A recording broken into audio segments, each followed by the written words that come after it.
Hey guys, Sean from Next Step here. Today I want to talk to you about conducting an effective competitor evaluation. So if you remember back from when we talked about the lean canvas, one of the boxes there that's quite important talks about your unique value proposition.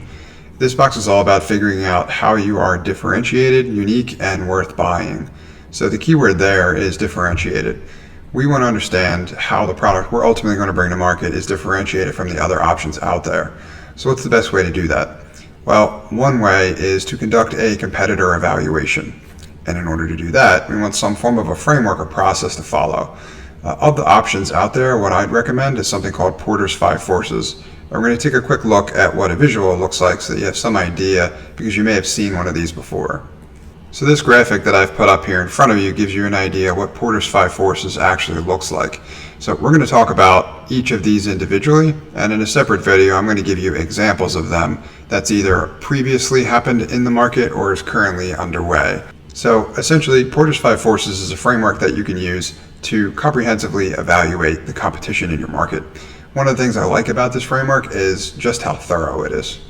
So the first option that you saw in the graphic as well is how competitive things are within your industry.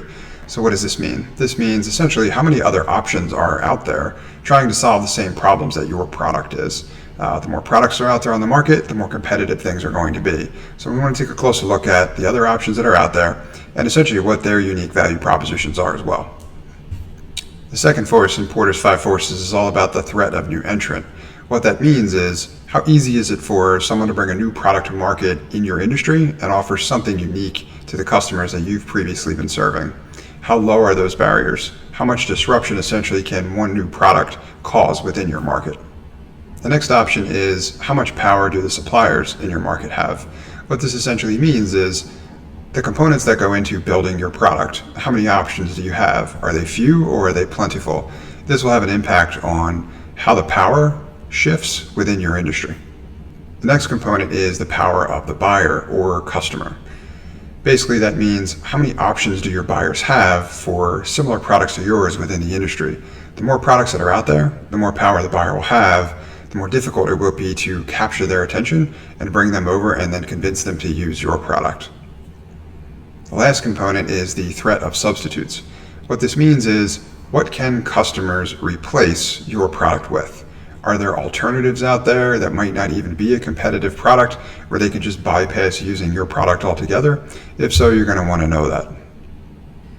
So as I said previously in another video, I'm going to go into more detail about each one of these specific 5 forces from Porter's 5 Forces with specific examples of things that have either happened previously within multiple industries or are currently underway. What you need to know for now is that an effective competitor evaluation should start with a great framework, and you'll be hard-pressed to find one that's better than Porter's 5 Forces. If you want to learn more about this content or anything else in the product strategy or product management realm, please reach out to us at hello@nextstep.io. Thanks for watching our video, and keep disrupting.